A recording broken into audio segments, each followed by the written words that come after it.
Hello and welcome to the FatBoss Guide to the Protectors of the Endless 10-man normal in the Terrace of the Endless Springs. Hello. And this encounter is very nice. It's a council encounter, much like the Iron Council from Old UR's, that sort of principle. Yeah, it's a decent fight.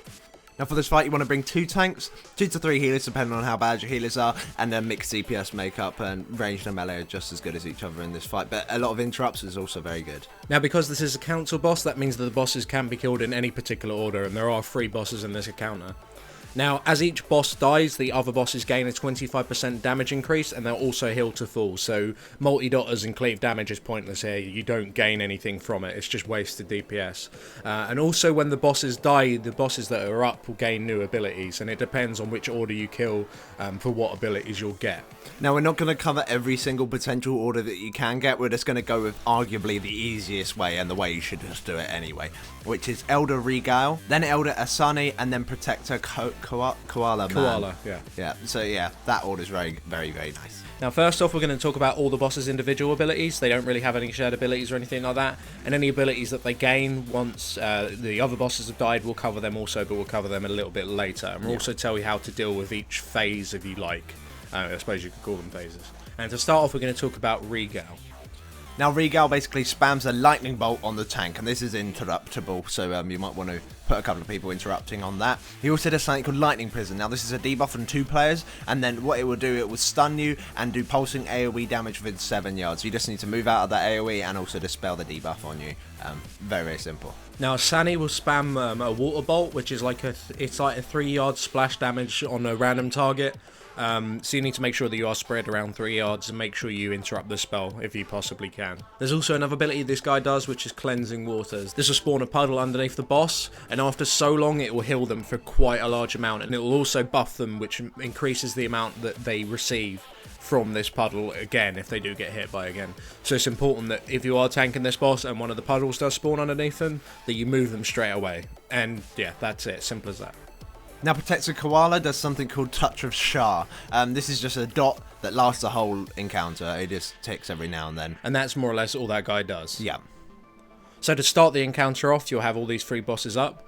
You want to be killing Regale first. So one tank should pick up Regale and the other tank should pick up the other 2. And you should just tank them out the raid. Just take them away any way you want. Just make sure you're within healing range, and everyone should nuke down Regale. While you're nuking down Regale, you need to make sure you're doing interrupts, make sure you're dealing with the lightning prison, make sure you're moving out the raid, make sure that you don't heal the bosses with the cleansing waters, and just heal the debuff that you're receiving for Koala Face. Now once Regale has died, the other 2 bosses will now gain 1 additional ability, and we're going to go through each of them. Now Asani will gain something called Corrupted Waters. Now this spawns a globe in the middle of the room that buffs the bosses with casting a melee haste. What you want to do is you just want to kill it quickly, and anyone within 15 yards will gain a 25% melee and casting haste for 20 seconds once it's died.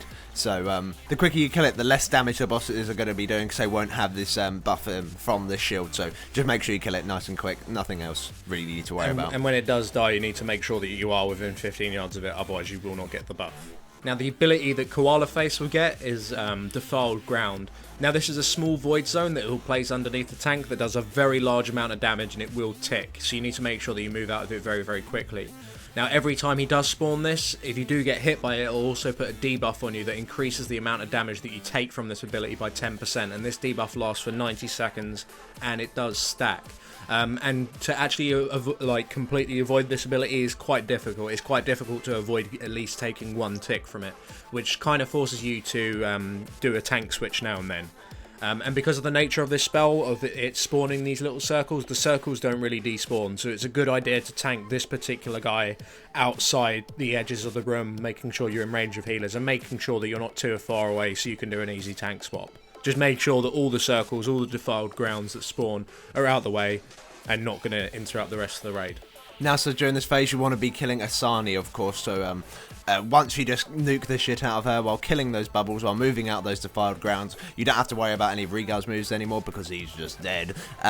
You'll kill Asani, and then it'll only be Koala left, and he will now gain his last ability, which is Expel Corruption.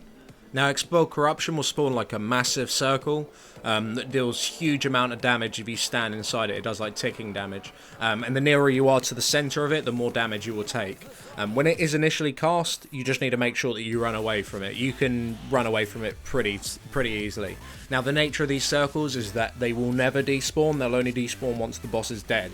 And this last phase, you know, it's going to take a little while, so you need to make sure that these circles don't spawn in irritating places, and they'll always spawn directly underneath the boss.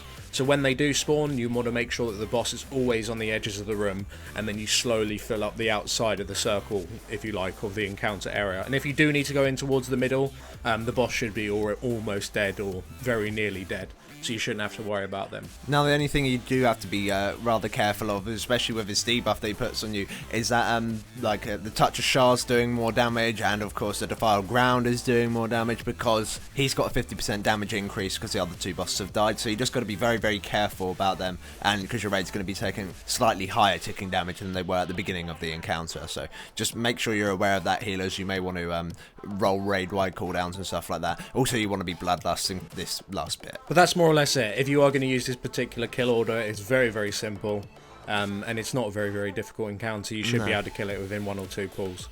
Very, very simple. So thanks for watching. If this guide did help you out, please do drop us a like. It helps us out quite a lot.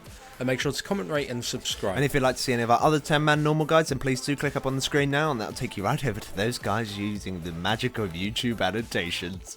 Thanks for watching. Thank you all.